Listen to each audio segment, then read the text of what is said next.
चार धाम यात्रा में गैर हिंदुओं के प्रवेश पर सीएम धामी का बड़ा बयान। सरकार के पास कोई औपचारिक प्रस्ताव नहीं, प्रस्ताव आया सरकार करेगी अध्ययन।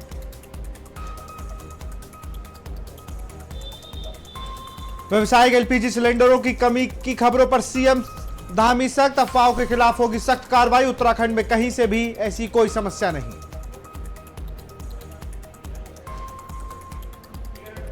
हरिद्वार में 2027 कुंभ को लेकर तैयारियों में हुई तेज। मेला अधिकारी सोनिका ने दिए अधिकारियों के साथ बैठक। गंगा की स्वच्छता और अपशिष्ट प्रबंधन पर फोकस। रुड़की नगर निगम में सफाई कर्मचारियों की हड़ताल के तीसरे दिन भी जारी। कर्मचारियों और नगर निगम प्रशासन के बीच हुई लंबी वार्ता रही विफल।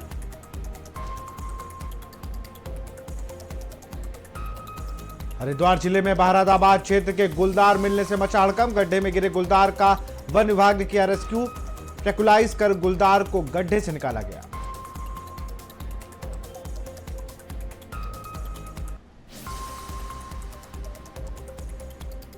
नमस्कार, स्वागत है आपका आज की खबरें। मैं हूं आपके साथ विशाल पंडित। रुक करते हैं खबरों का। उत्तराखंड में चार धाम में गैर हिंदुओं के प्रवेश को लेकर चल रही चर्चाओं के बीच मुख्यमंत्री पुष्कर सिंह धामी ने बड़ा बयान दिया है। मुख्यमंत्री ने कहा कि इस संबंध में अभी तक सरकार के पास कोई औपचारिक प्रस्ताव नहीं आया है। मुख्यमंत्री पुष्कर सिंह धामी ने कहा कि यदि इस तरह का कोई प्रस्ताव पास आता है तो उसका गंभीरता से अध्ययन किया जाएगा।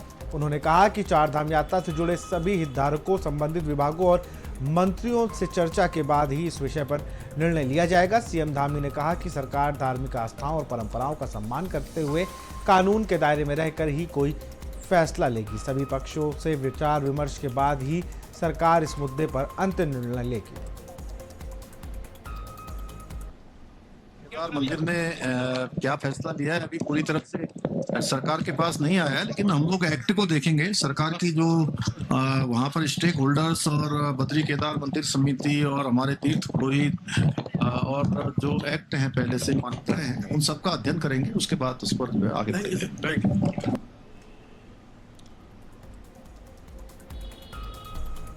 उत्तराखंड में खाद्य और आवश्यक वस्तुओं की आपूर्ति व्यवस्था को सुचारू बनाए रखने के लिए राज्य ने बड़ा कदम उठाया। मुख्यमंत्री पुष्कर सिंह धामी के निर्देश पर state emergency operation centre Dehradun में विभिन्न अधिकारियों और विशेषज्ञों की विशेष तैनाती की गई है। यह तैनाती तत्काल प्रभाव से अगले आदेश तक लागू रहेगी। सरकार के अनुसार इन अधिकारियों की जिम्मेदारी राज्य में खाद्यान्न, एलपीजी और अन्य आवश्यक वस्तुओं की उपलब्धता और आपूर्ति व्यवस्था पर लगातार निगरानी रखना होगा। तैनात अधिकारी रोजाना स्थिति की समीक्षा करेंगे और जरूरी सूचनाओं का विश्लेषण करेंगे और आवश्यकता पड़ने पर Uttarakhand food and civil supply department के साथ समन्वय कर कार्रवाई सुनिश्चित करेंगे।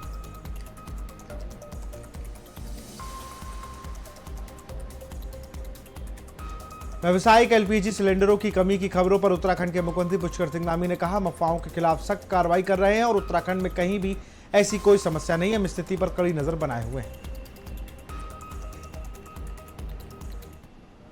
अफवाहें भी फैलाई जा रही हैं। नहीं, देखिए, अफवाहों पर हम सख्ती से काम कर रहे हैं और उत्तराखंड में कहीं पर भी कोई ऐसी दिक्कत नहीं है। सभी स्थितियों पर पूरी तरह से नज़र बनाए हुए हैं और कल मुख्य सचिव को मैंने निर्देश किया था। मैंने उनसे कहा था सारी समीक्षा पूरे राज्य की कर ले।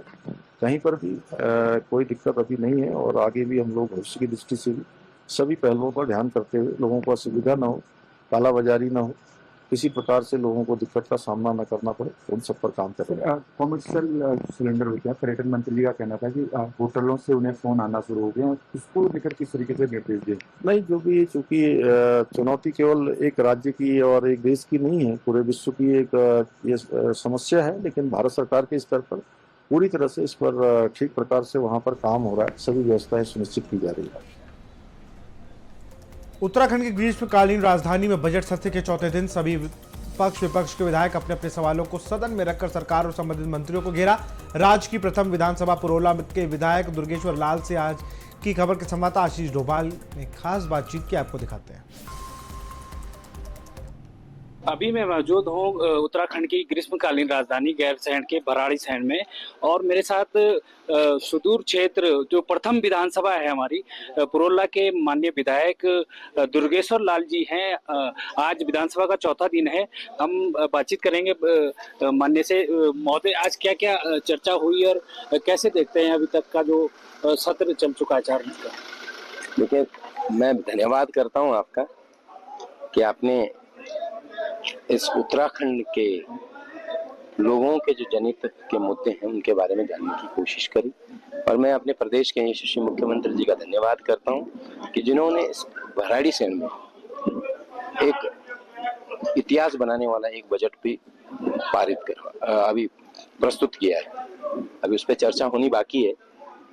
तो मैं कहता हूं कि 4 दिन के अंतराल में विपक्ष ने जिस तरीके से अपना जो है रवैया दिखाया, उस चीज को जनता पहले से हमें अंदाजा था, जनता को भी और सरकार को भी। लेकिन मैं कहता हूं कि आज अपनी सरकार, यहाँ पे सभी मान्य मंत्रीगण, सभी विधायकगण वो पूरी और भाजपा सरकार पूरी तरीके से एक तरीके प्रतिबद्ध है कि जितने भी जनहित के मुद्दे हैं उन तमाम चीजों का जो है यहाँ पे निराकरण। विधायक जी, एक सवाल और मैं आपसे पूछना चाहूंगा। आपने राजधानी का मुद्दा, सॉरी जिले का मुद्दा उठाया, चाहे सुदूर क्षेत्र मोरी का क्षेत्र हो या सरबडियाड़ हो, नौगों का क्षेत्र हो। इस संबंध में क्या कहना चाहेंगे कि इतने समय से ये मांग लंबित है, आपने इसे आगे किया है? देखिए, मैं आपको कहना चाहता हूँ, मेरे क्षेत्र पुरोला विधानसभा के जितने भी गणमान्य लोग हैं, समाज सेवी है, सोशल वर्कर है, जनप्रतिनिधि हैं, तमाम लोगों ने इसकी एक मांग रखी है और हमारे पूर्वजों की इसमें मांग है। और ये होनी भी चाहिए कि उत्तरकाशी हमारे लिए एक बहुत इंटीरियर पड़ता है। क्योंकि अगर मैं विकासखंड मोरी की बात करता हूँ तो आराकोट बंगाण क्षेत्र का मोंडा जैसे गांव, अपना कलीच जैसे दुरुस्त क्षेत्र है। इसी तरीके से आप अगर पंचगाई क्षेत्र में देखें, लिवाड़ी फिताड़ी जैसे, ओसला पुआणी जैसे ऐसे सुदूरवर्ती क्षेत्र है। अपने पुरोला में आपका देखते हैं सरबडियाड़ जैसे, आपका कामरा सांकाल जैसे, और आपके नौगांव में अगर इस यमुनोत्री की बात करूं तो यमुनोत्री विधानसभा में अपना गिट पट्टी है, पूरा एक सुदूरवर्ती क्षेत्र है। अपना आपके मुगर संती है, नौगांव गोडर खाटल है। तो बेसिकली उन सब की एक उम्मीद थी कि भाई पुरोला को जिला आपको जो है रवाई घाटी को एक जिला बनना चाहिए। तो उसके लिए मैंने अपने सदन के माध्यम से इस बात को रखा और मुझे विश्वास है कि माननीय पुष्कर सिंह धामी जी के नेतृत्व में ये काम जरूर होगा। धन्यवाद। ये थे विधायक जी, और कहीं ना कहीं उन्होंने अपना जो है मांग रखी है, जिले की मांग रखी है, क्योंकि जो यमुना घाटी जिला है वो कहीं ना कहीं लंबे समय से इसकी मांग की गई है। पूर्व में जो निशंक मुख्यमंत्री रहे हैं उन्होंने भी घोषणा की थी कि जो है वहां पर जिला बनाया जाएगा। आज की खबर के लिए भराड़ीसैंण गैरसैंण से आशीष डोभाल। रुड़की नगर निगम के सफाई कर्मचारियों की हड़ताल अब तीसरे दिन में पहुंच गई है। कर्मचारियों और नगर निगम प्रशासन के बीच हुई लंबी वार्ता भी किसी नतीजे पर नहीं पहुंच सकी। हालांकि शहर की स्वच्छता बनाए रखने के लिए मेयर और नगर आयुक्त खुद मैदान पर उतर आए और झाड़ू उठाकर सफाई अभियान चलाया। रुड़की नगर निगम की सफाई कर्मचारियों की हड़ताल तीसरे दिन भी जारी रही। बुधवार को महापौर अनीता अग्रवाल, मुख्य नगर आयुक्त राकेश तिवारी, सफाई आयोग के सदस्य विनय प्रताप सिंह, मेयर प्रतिनिधि ललित मोहन अग्रवाल और कई पार्षदों ने हड़ताली कर्मचारियों के साथ बैठक कर उनकी मांगों पर करीब 2 घंटे तक इस बैठक में कर्मचारियों की विभिन्न मांगों पर मंथन हुआ, लेकिन किसी भी मुद्दे पर सहमति नहीं बन सकी। ऐसा ना, सफाई करना अपना कर्तव्य है। सफाई अभी जो है मेयर मैडम सारे अधिकारी हम जो है सफाई में लगे और पूरी निगम को साफ कर दिया गया है। और इसी तरीके से अगर नहीं होगा तो हम सबको लगना पड़ेगा। दूसरी बात कि आपने यहाँ सफाई करने में कोई बुराई नहीं है। हमारे माननीय प्रधानमंत्री जी, माननीय मुख्यमंत्री जी तो सड़कों पे झाड़ू लेकर निकल पड़ते हैं। तो इसलिए अगर अपने शहर को स्वच्छ रखना अपना भी कर्तव्य है। तो क्या मानते? देखिए सफाई कर्मचारी का पूरा योगदान होता है। हम उनका स्वागत करते हैं, समर्थन करते हैं, उनका की प्रशंसा करते हैं। लेकिन जो मांगे निगम कर सकता है वही मांगे निगम स्वीकार कर सकता है। बाकी जो शासन स्तर की है वो शासन स्तर को भेज दी गई है। सर, क्या लगता है नगर अगर नहीं होगा तो मैं शहरवासियों से भी अपील करूंगा कि सब जब तक नहीं होती है तब तक अपने सामने व्यवस्था अपना सुचारू रूप से बनाए रखें। शहर वाले हरिद्वार में प्रस्तावित कुंभ मेला 2027 की तैयारियां तेज हो गई हैं। करोड़ों श्रद्धालुओं के आगमन को देखते हुए मेला प्रशासन गंगा की निर्मलता और मेला क्षेत्र की स्वच्छता को लेकर विशेष रणनीति तैयार कर रही है। इसी कड़ी में मेलाधिकारी सोनिका की पहल पर राष्ट्रीय स्वच्छ गंगा मिशन के विशेषज्ञों की टीम ने कुंभ मेला क्षेत्र का स्थलीय निरीक्षण किया। टीम ने हर की पैड़ी, बैरागी कैंप, कनखल, नीलधारा और दक्षद्वीप सहित कई प्रमुख स्थलों का दौरा कर स्वच्छता और अपशिष्ट प्रबंधन से जुड़ी मौजूदा व्यवस्थाओं और प्रस्तावित योजनाओं का जायजा लिया। आज सभी स्टेक होल्डर्स की और जिसमें एनएमसीजी की एक टीम भी आई हुई थी, साथ में जो हमारे यहाँ पे एसएमसीजी के रिप्रेजेंटेटिव्स हैं वो, उसके अलावा हमारे जो नगर निगम के एमएनए हैं और जो मेला का जो हमारे टीम है पूरी, उसके साथ एक बैठक की गई जिसके अंदर स्पेशली, क्योंकि ये बहुत बड़ा चैलेंज रहेगा कि जब इतना बड़ा कुंभ मेला आयोजन होगा तो वहाँ पे जो सफाई की व्यवस्था होगी, जो सीवर की व्यवस्था होगी और जो गंगा जी में कोई प्रदूषण ना हो उसकी भी जो व्यवस्थाएं की जानी है, उस पर आज काफ़ी चर्चा हुई। और उसी क्रम में आज हम लोगों ने जो हमारा बेसलाइन डेटा था पुराना, उसको एक बार स्टडी किया और उसको शेयर भी किया एनएमसीजी की टीम के साथ, जिससे कि वो भी अपने लेवल पे इसके एनालिसिस करके किस तरह से हमें अभी प्रेडिक्टेड क्या हमारी एक्सपेक्टेड क्राउड आएगा और उस क्राउड के अनुसार हमें किस तरह से डस्टबिन लगाने चाहिए, किस तरह से कलेक्शन की व्यवस्था करनी चाहिए, कहाँ हमें सीवर, जो हमारी सीवर की व्यवस्था होगी उसमें कहाँ टेम्पररी एसटीपीज लगने हैं, बाकी सारी व्यवस्थाओं पर काफ़ी विस्तृत चर्चा हुई और एक पूरा प्लान हमारे 32 सेक्टरों पर हम लोग बना रहे हैं इसी। उत्तराखंड के बागेश्वर में घरेलू गैस सिलेंडर के दामों में अचानक हुई बढ़ोतरी को लेकर विरोध के स्वर तेज हो गए। उत्तराखंड क्रांति दल के ब्लॉक अध्यक्ष एडवोकेट गिरीश कोरांक और जिला युवा अध्यक्ष भास्कर बोरा सहित कई पदाधिकारियों ने प्रधानमंत्री को संबोधित एक ज्ञापन जिलाधिकारी गरुड़ के माध्यम से भेजा। ज्ञापन में कहा गया कि गैस कीमतों में अप्रत्याशित बढ़ोतरी से गरीब और मध्यम वर्गीय परिवारों पर भारी आर्थिक बोझ पड़ रहा है और हम आम लोगों की रसोई का बजट पूरी तरह प्रभावित हो रहा है। पदाधिकारियों ने केंद्र सरकार से मांग की कि घरेलू गैस के दामों में की गई इस बढ़ोतरी को तुरंत वापस लिया जाए। हमने ज्ञापन दिया है, उत्तराखंड क्रांति दल गरुड़ द्वारा भारत के प्रधानमंत्री को ज्ञापन भेजा गया है कि जो घरेलू गैसों पर अनियंत्रित और अघोषित बढ़ोतरी लगातार की जा रही है, उसके विरोध में हमने भारत के प्रधानमंत्री जी को, आदरणीय नरेंद्र मोदी जी को एसडीएम गरुड़ के माध्यम से ज्ञापन भेजा है कि जो अघोषित और अनियंत्रित जो लगातार बढ़ोतरियाँ की जा रही हैं उस पर रोक लगाई जाए। ऐसी कोई वित्तीय संकट देश पर अभी नहीं है कि जो किस काम उस पर कमी आ रही है और आपको जो है चीज़ों पर रेटों को बढ़ाना पड़ रहा है। हरिद्वार के भारताबाद क्षेत्र में प्रदूषण फैलाने वाली प्लास्टिक गलाने को अवैध इकाइयों पर प्रदूषण नियंत्रण बोर्ड ने सख्त कार्रवाई की है। जिलाधिकारी हरिद्वार के पास क्षेत्र में प्लास्टिक गलाकर प्रदूषण फैलाने की शिकायत मिलने के बाद प्रदूषण नियंत्रण बोर्ड की टीम ने दादूपुर गोविंदपुर इलाके में छापेमारी कर कार्रवाई के दौरान प्लास्टिक गलाकर उसे गुल्ला यानी प्लास्टिक के दाने बनाने के काम कर रही 2 अवैध इकाइयों पर लगी 5 मशीनों को सीज कर टीम ने मौके से जांच कर पाया कि इस मशीन के माध्यम से बिना अनुमति प्लास्टिक गलाने का काम किया जा रहा था। दादूपुर गोविंदपुर का जो इलाका है, एक शिव गंगा विहार एक कॉलोनी है, वहाँ पे उस कॉलोनी के लोगों की शिकायत ये थी कि यहाँ पर कुछ प्लास्टिक रिसाइकलिंग की यूनिट हैं और उन यूनिटों से जो प्लास्टिक को रिसाइकिल किया जाता है उसमें बदबू भी आती है और धुआं भी जनरेट होता है। जनता मिलन कार्यक्रम में जिलाधिकारी महोदय के पास उनकी शिकायत गई थी। जिलाधिकारी महोदय के निर्देशों के क्रम में हमारे द्वारा आज औचक निरीक्षण किया गया। औचक निरीक्षण में 2 ऐसी इकाइयां मिली जिन इकाइयों के पास पोल्यूशन कंट्रोल बोर्ड की परमिशन नहीं थी और उनके द्वारा जो है प्लास्टिक रिसाइकलिंग का कार्य किया जा रहा था। दोनों इकाइयों में हमको एक इकाई में 2 मशीनें थी, दोनों मशीनें चलती हुई थी तो हमने दोनों मशीनों को सील किया। दूसरी इकाई में 4 मशीनें थी, उस 4 मशीनों में से हमने 2 मशीनों को सील कर दिया जो मशीनें चल रही थी। ये हमारी एक नियमित की कार्रवाई के रूप में है।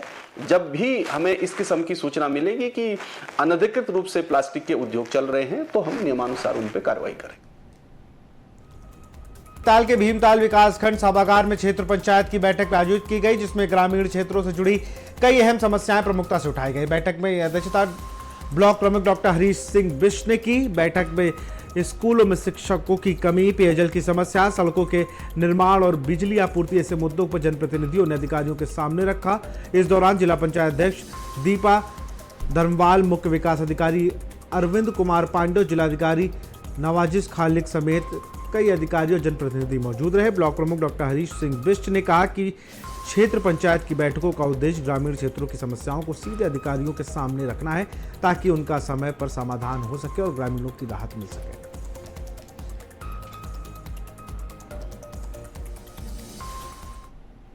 एक बीडीसी की बैठक होती है और जो पुरानी समस्याएं होती हैं, जैसे पिछले दिनों जहां पानी नहीं आ रहा था, बहुत सी जगह ऐसी थी तार झूल रहे थे, बिजली नहीं आ रही थी, और बहुत सी जगह जैसे स्कूल में टीचर नहीं पहुंच रहे थे, टीचरों की संख्या कम थी, और कहीं कहीं तो ये स्थिति थी कि बच्चों को कुछ जानकारी नहीं थी। तो सबको लेकर के समीक्षा बैठक यहाँ पर होती है और सारे जिले के अधिकारी यहाँ पर होते हैं। यहाँ पर मुख्य विकास अधिकारी भी यहाँ पर मौजूद थे और निश्चित रूप से जो ऐसी बैठकें होती हैं उससे कहीं ना कहीं जो प्रशासन सुस्त पड़ा रहता है, जो अधिकारी सुस्त पड़े रहते हैं, वो एक्टिव मोड पर आ जाते हैं, क्योंकि उनको अकाउंटेबिलिटी होती है उनकी, आज के दिन उनको जवाब देना होता है। और मैं धन्यवाद देता हूँ अपने क्षेत्र पंचायत भीमताल के जितने भी हमारे सम्मानित जनप्रतिनिधि हैं, वो बड़ी मुस्तैदी से और बड़ी गहन अध्ययन करके वो लोग आते हैं और अपनी समस्या को रखते हैं। कुछ सवाल तो वो ऐसे रखते हैं, कुछ प्रश्न तो ऐसे पूछते हैं कि अधिकारी भी निरुत्तर हो जाते हैं। तो मैं समझता हूँ कि जो भी समस्या यहाँ पर रखी गई अधिकांश का समाधान हुआ है और जो रह गई है उनका आगे होगा। और मैं जितने भी लोग यहाँ पर आए सबका बहुत बहुत धन्यवाद अदा करता हूँ। उत्तराखंड के हरिद्वार जिले के भारताबाद क्षेत्र में उस समय हड़कंप मच गया जब बेहड़ी बहारपुर बोहरी गांव में एक लिपर्ड ट्यूबवेल के गहरे गड्ढे में गिर गया। गुलदार के गड्ढे में फंसे होने की खबर फैलते ही मौके पर ग्रामीण और उनकी भारी भीड़ जमा हो गई। इस दौरान कुछ युवक दूर खड़े होकर गुलदार को देख शरारत करते नजर आए, जिसकी स्थिति में और संवेदनशील हो गई। सूचना मिलते ही उत्तराखंड वन विभाग की टीम तुरंत मौके पर पहुंची। वन विभाग ने अधिकारियों ने सावधानी बरतते हुए गुलदार को ट्रैकुलाइज किया और सुरक्षित तरीके से उसका रेस्क्यू कर लिया।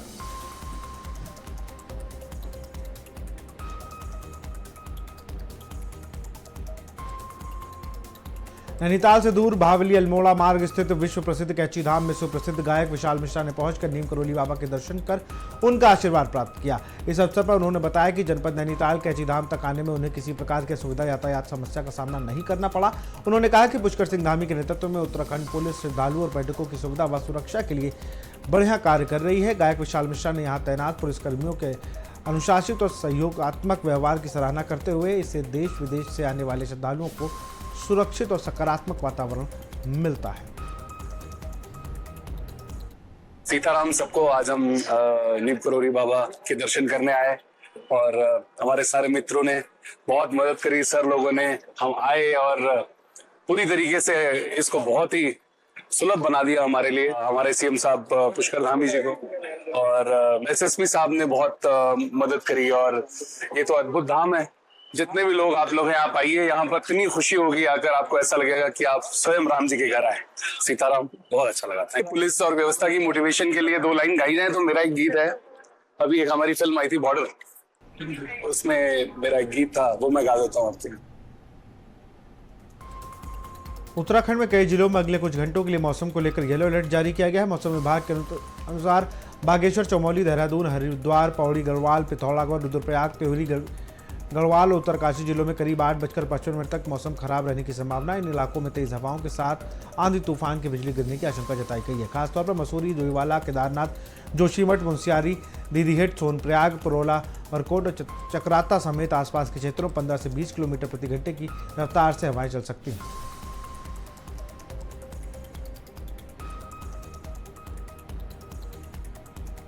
तो फिलहाल इस बुलेटिन में इतना ही। देखते रहिए आज की खबर। नमस्कार।